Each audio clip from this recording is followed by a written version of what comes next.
welcome to our live sale. So, ito lahat guys, yung mga napamili natin sa Taipei.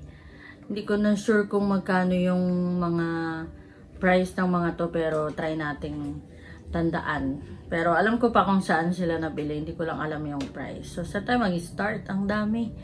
Okay, mag-start tayo sa nabili natin. Ito na lang muna. Nag-iisang nabili sa Jufen Old Street. Yung dried na vegetables.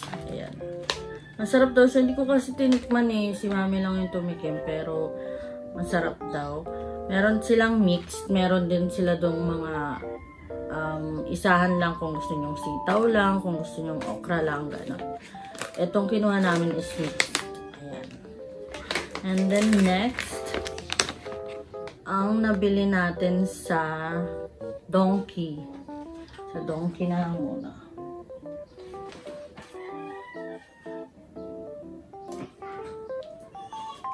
Ito, nabili natin sa Donkey. Dalawang facial. 99 lang ata to. 99 NTD kasi naka-sale. So nga pala sa Donkey dun sa Taiwan guys, hindi lahat ng products ni Japan is nasa kanila. Kunyari yung medicated baby powder, ano pa ba yung mga hinanap namin, urea na lotion, basta hindi lahat daw nandun. Sa Taiwan daw wala yung mga ganun. So kung ano lang muna yung nandun, yun na lang yung binili natin. Tapos ito, yung Hatomogi lotion na nag-leak.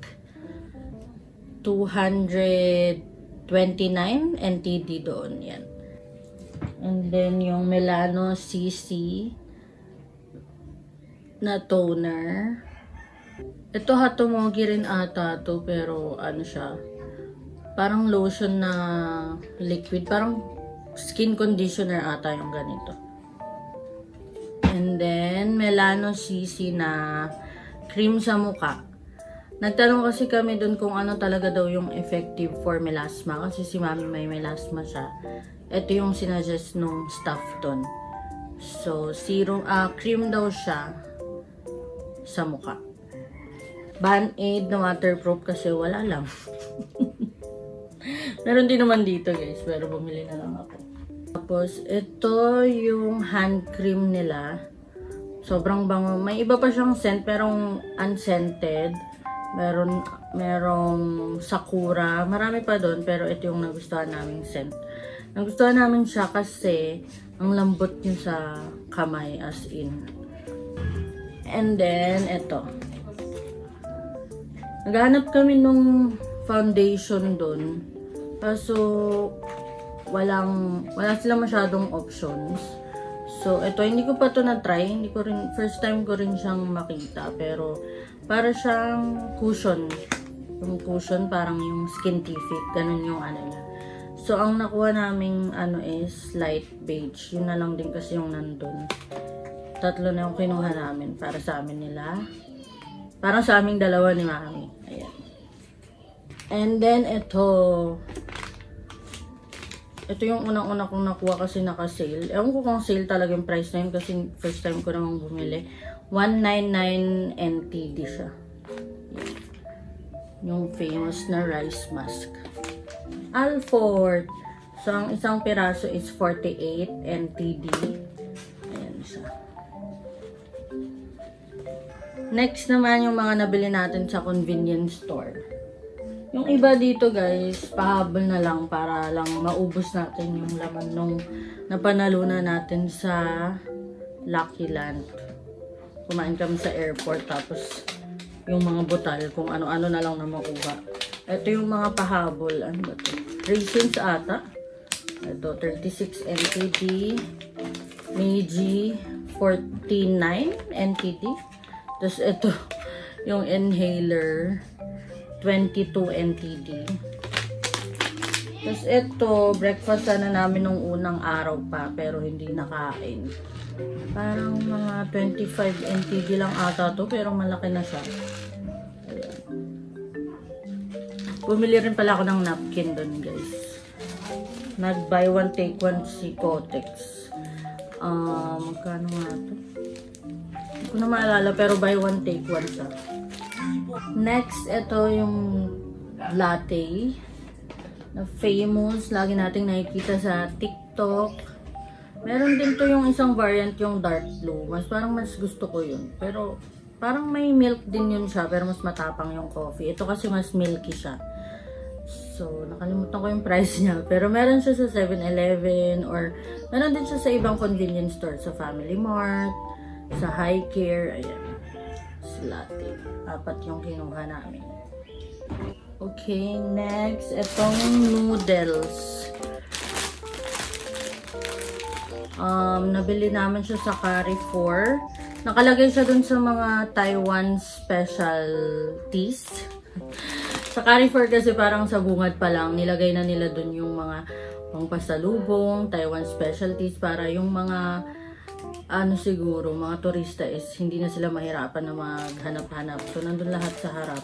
Ito, kasama to dun. Beef flavor na instant noodles. Try lang natin kung masarap pa. And then, yung mga pasalubong na to, hindi ko nakabisado kung saan namin siya banda nabili. Kung sa Carrefour ba or kay Mr. Ho. Pero, halos same lang naman sila. Yung Carrefour kasi na napuntahan namin, hindi ganun kakumpleto. Kaya, pumunta pa rin kami kay Mr. Ho. Pero ang bala ko talaga is sa Carrefour na sana lahat. Kasi nga, pwede dun yung napanalunan natin sa Lucky Land para at least magamit natin siya dun. Pero, yun nga, kulang-kulang sila. So, pumunta pa rin kami kay Mr. Ho. Maganda naman yung kay Mr. Ho kasi marami silang pa-free. Kunyari, bumili ka ng 2, meron ka ng free na yogurt, ay ng jelly or mochi. So, okay na din. Sulit na rin naman. And, may tax return sila kung sakali. 2,000 NTD ata. Yung sa Donkey, nakakuha kami ng tax return. 2,000, naka 2,000 plus ako. Pero, ang tax return niya is 76 NTD lang naman. Doon mo rin siya kukunin mismo sa Donkey, basta hindi mo gagamitin yung mga items na pinamili mo sa Taiwan. Hindi naman nila isisil, katulad sa Japan, yung mga nakikita natin na sinisil talaga nila yung plastic para alam na hindi mo bubuksan. So, ayun. Bahala ka na.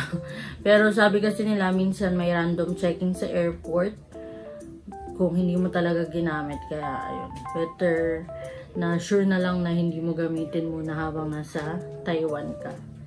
So, ito, sa Carrefour ata ito nabili. Yung brown sugar mochi. Ayan siya. And then, pineapple cake. Sa Carrefour din to. Naka-sale sila doon. Pero kay Mr. Ho, meron ding mga ganito. And then, etong nougat. Ito kay Mr. Ho to. Nung una, hindi sana ako kukuha ng maraming nougat. Kasi parang sabi ko, ano ba yun? Bakit? Masarap ba talaga yung nougat nila doon? Eh, nung nag-tour kami sa Jufen, Shifen, may nakasama kaming Taiwanese doon. Taga-Kaohsiung sila. Tapos pumili siya ng nougat, yung ganito, yung milky. Yung milk. Tapos pinatikim niya sa amin. Ang sarap pala niya, guys. So, pag pumunta kayo ng Taiwan, bumili rin kayo ng nougat. May nougat din kaming nabili. Ito sa Carrefour to. Yung nougat biscuit. Ayan. Hindi pa lang din namin talaga natikman. Pero kumuha na rin kami. Tapos, itong mga to, yung mga mochi. May kinuha ako dito galing Carrefour. Hindi ko na maalala kung ano. Pero most ng mga mochi namin galing kay Mr. Ho, freebie. So, yung freebie nila, ito, yogurt, jelly. Iba-iba yung flavor. Pwede ka namang pumili. Tapos, ito yung mga napili namin. Peach. Tsaka mango jelly. So, yan ni Mr. Ho. Tapos, ito, mochi na strawberry. Ito, boba mochi. Milk mochi. tropical fruity mochi. Marami sila pa doon na flavor. Parang may mga red bean. Kasi hindi kasi kami mahilig ng red bean. Kaya hindi ko pinili. Next is itong boba chocolate. Ayan. 200 NTD yung ganito kalaki. Ito ata yung big size. Pero meron ding naka-box. Ito. 100 NTD naman siya. Noong una, hindi sana kami kukuha ng marami. Isang pack lang sana yung kukunin ko. Kaso pinatikim sa amin. Ang sarap pala niya, guys. So, kumuha na kami ng madami. Next is ito. Ang kinuha namin neto is 3. So, nung una, sabi ko, ano kaya to? Eh, may nag-a-assist doon. Parang kung gusto mong matikman kung yung ano yung mga products, pwede kanyang patikimin. So, ito, sabi ko, ano po ba ito? Parang truffle ata to or chocolate, pero nakalagay dito, cocoa bean. Ayan, square lang siya na chocolate. Ang sarap. Meron kasi akong binibili na ganito dito sa Pilipinas. Vegan siya. Nakalimutan ko yung ano yung brand. Pero truffle yun. Kalasa niya. So, kumuha na. Next is itong almond chocolate. Super famous na pasalubong. Ayan, 2 box yung kinuha namin. Kay Mr. Hoden. Nakatapos na pala tayo. Ito, sa 7-Eleven pala ito nabili. Meron din neto dito, guys. Di ko sure kung saan nabibili ni Mami. Pero, last time nakita ko to sa Landers. Pero sa kanila, meron lang sa 7-Eleven. And gustong-gusto to ni Mami. Rice Krispies ata to. Pero ayun. Meron siyang, nung unang araw pa lang, bumili na siya ng isang pack para merienda-merienda niya kapag nasa galaan kami. Tapos bumili rin siya ng 2 pack na inuwi namin. Next is yung mga souvenirs natin. So, ito kay Mr. Ho nabili. 40 NTD lang. Magnet na siya. Marami pa siyang option doon. Nagre-range ng hanggang 100 NTD yung magnet nila. So, depende sa design. Tapos, ito, sa Jufen ko siya nabili. 70 NTD lang. Parang plate. Tapos, maganda na yung ano niya. Ayan. So, sa Jufen, nagre-range ng 70 to 120 yung mga magnet nila. So, next, itong lamp. Nabili rin namin siya sa Jufen. Ay, Jufen ako naman. Jufen. Shifen pala. Shifen All Street. Itong 2. Itong magnet. Tsaka itong lamp sa Shifen. Yung sa may lantern. So, ano siya? Lamp na lantern. So, ito, ano na siya? 110 to 220. LED na rin daw siya. Matagal mapundi. Tapos, sobrang lakas yung ilaw niya. Marami pa silang design doon sa ibang store. Tapos, ito yung napili namin. 300 NT dito. So, depende sa store. May ibang store doon nagbibenta ng 330 ata. So, check nyo na lang din. Ito yung pinakamurang price na nakita namin. Tapos, ito kay Mr. Ho, 35 NTD. So, ayun na lahat, guys, ng napamili natin para tayong magla-live selling dito, no? So, yung mga convenience store nila dun, guys, sobrang kumpleto na nung mga, yung mga kailangan mo, kumpleto na. Kung kailangan mo ng shoe cover kapag umuulan, meron. Tapos, ang dami nilang meals, ang dami nilang drinks. I-try nyo yung papaya drink. Yung papaya milk, masarap siya. Tsaka yung Yakult na may aloe vera. Ang sarap, guys. Hanapin nyo lang. Around Ximending, marami pang ibang bilihan ng mga pangpasalubong. Pero dahil famous si Mr. Ho at nakikita naman na natin sa TikTok. So, doon na tayo sa Sure. Dahil dun daw yung pinaka parang mura and maraming free. So, dun na tayo namili sa kay Mr. Ho. Malapit lang siya sa, kung alam nyo yung sikat na bilihan ng braised pork rice, ayun, halos magkatapat lang sila. Makikita nyo na rin agad si Mr. Ho. Tapos, sa Carrefour guys, maghanap na lang din kayo ng branch na malapit. Yung napuntahan kasi naming branch, malapit lang din siya sa Ximending. Parang likod-likod banda ng red building ba yun? Hindi siya ganun kakompleto, tapos maliit lang siya. So, kung may mapuntahan pa kayo ibang Carrefour, ayun. Tapos, ito pa pala. Ito, nabanggit ko na ata ito sa isang vlog, pero nabili ko siya sa ABC Mart since pwede doon yung napanalunan natin sa Lucky Land. Yung iCash ata yung tawag nila doon. So, ito siya, Converse na reversible. Ang original price is 1,290 NTD. Pero dahil last piece na siya, tapos medyo madumi na dahil ata sa laging may nagsusukat.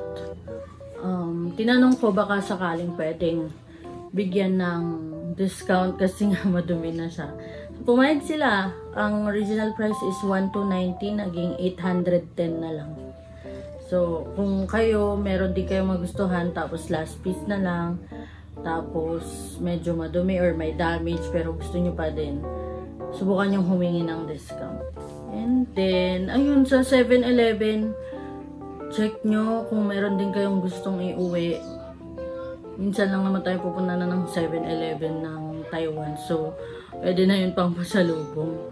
Then, kay Mr. Ho, medyo overwhelming lang, lalo kapag maraming tao. Kasi magulo. Maliit lang yung store nila. Pero, mabait naman yung mga nagbabantay. So, hindi ka mahihirapan. Lalo kung gusto mong tikman at hindi ka sure kung magugustuhan nyo ba yung bibilin yung product. Pwede nyo i-ask yung mga nagbabantay para free taste. So, ayun lang guys. Sana makabalik ulit tayo ng Taiwan. Medyo sila, yung mga tao sa Taiwan, mabait naman sila lahat actually. Pero, pag hindi ka lang sanay, parang matapang kasi yung nila, tono. Kaya, magugulat ka na sa una. Pero, mabait naman sila. Although yun lang, minsan meron tayong language barrier kasi hindi lahat marunong mag-English. So, ayun, na lang, Google Translation. Kaso kasi hindi ko sure kung ano rin yung ginagamit talaga nila. If Mandarin ba or ano ba yung isa? Hokkien ba yun? I'm not sure. So, ayun, medyo yun din yung mahirap. So, dapat talaga nag-search tayo. Pero ayun nga, hindi lahat marunong mag-English. Kahit yung mga nagtatrabaho sa mga public, kunyari sa mga LRT, MRT, hindi lahat marunong mag-English. And then, yung mga bathroom nila dun guys, meron yung naka-squat. Pero may mga option din naman na yung bawal talaga. So, check nyo lang yung mga pintuan kung kung yung squat ba or yung bawal. Kung ayaw nyong umihi dun sa squat. Tapos, ano pa ba? So, overall, masaya naman tayo. Kahit medyo nagmamadali araw-araw dahil marami tayong gustong puntahan. Pero okay natin. At least, diba? Sa next na balik natin, baka ibang part naman ng Taiwan para ma-experience and makita naman natin yun. And, sa Ximending, ang saya ng area na yun kasi nandun na lahat. Lalo tuwing gabi, kapag hindi umuulan, may mga nagpe-perform. Tapos, kompleto na nandun. Ang daming 7-Eleven, parang lahat ng kanto may 7-Eleven, High Care, Family Mart, nandun na lahat. Tapos, mga milk tea, yung 50, tsaka Gongcha. Ayun, nagkalat din yung mga milk tea dun guys. Meron pa akong ibang mga nakita. Merong malapit sa Hotel Papa Whale. Nasa harap siya ng park. Pinipilahan din siya tuwing gabi, pero hindi ko na-try. Sana pala try na yun natin. Tapos, si Shin Futang. Ayun, masarap talaga siya guys. Tikman nyo. Hindi siya milk tea. Alam ko hindi siya milk tea eh. Parang gatas lang talaga siya. So, boba milk siya. Ang sarap nung boba. Ang sarap nung gatas. Parang may iba pa silang hinalo. So, kailangan yung itry yun. Mabilis lang naman yung pila. Kung magugulat kayo na lang, haba ng pila, mabilis lang siya. Kasi tuloy-tuloy lang yung paggawa nila ng mga milk tea. Tsaka ng Xiaolongbao. Tapos, i-check nyo rin pala yung mga 7-Eleven nila dun guys. Kasi minsan may mga team. May nakita ko dun kasi hindi ko alam sinong character yun eh. Pero meron din daw Snoopy, meron ding Hello Kitty, yun yung napuntahan natin. So kung may character kayo na gusto i-search nyo, baka sakaling merong ganong team sa 7-Eleven nila sa Taiwan.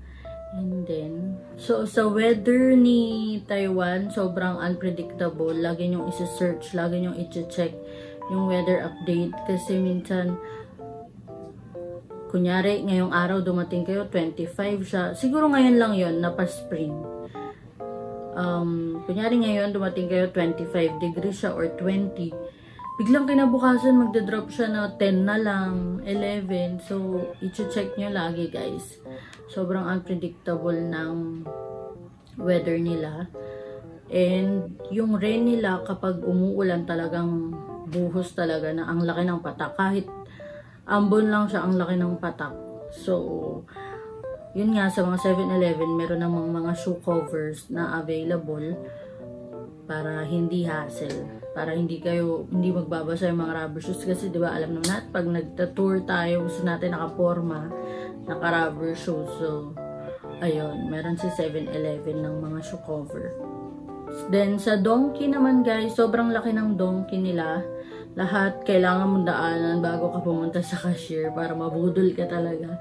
Hindi na namin siya ganon inikot. Hindi na rin kami masyadong nag-check ng mga snacks nila dahil gusto nga namin yung mga itong mga delicacy or pampasalubong talaga ni Taiwan. Yun lang talaga yung kinuha ko, yung Alford. So, ayun guys, sa Donkey, marami nga siyang mga products. Hindi na namin inikot. And, ayun, check nyo na lang din kung gusto nyo ng mga products ni Japan. Marami naman dun. So, mostly skincare lang talaga. Medyo nakaka-overwhelm din sa Donkey nila. Dahil kulang sila sa staff. So, minsan kapag hindi mo maintindihan or may hindi ka mahanap, ang hirap magtanong-tanong. So, ayun. Kung meron kayong alam na products or gusto yung product na kung gusto nyo mabawasan yung mga, kung gusto nyo pampaputik, gusto nyo sunscreen, i-check nyo na sa TikTok yung mga top brands na nasa Donkey para pagdating doon, makikita nyo na agad, yun na yung hahanapin nyo kasi medyo maraming tao. Ayun nga, mahirap maghanap, hindi naman natin naiintindihan yung mga nasa label. Minsan wala ring translation. So, ayun, mag-search na lang para hindi kayo malilito kapag nandun na kayo sa Donkey. So, ayun lang guys, kung may mga questions kayo sa mga napamili natin or about sa Taiwan, dahil medyo kulang-kulang nga yung mga video natin sa Taiwan dahil kasama natin si Mother and medyo na-overwhelm siya sa siguro nagsama-sama na yung saya, yung stress, yung pagod, tsaka parang nagugulat siya sa pagko-commute or something. So, hindi natin nakumpleto yung mga pang-content natin. So, kung may tanong kayo about Taiwan, comment nyo lang, re-replyan natin yan. So, thank you guys. Bye!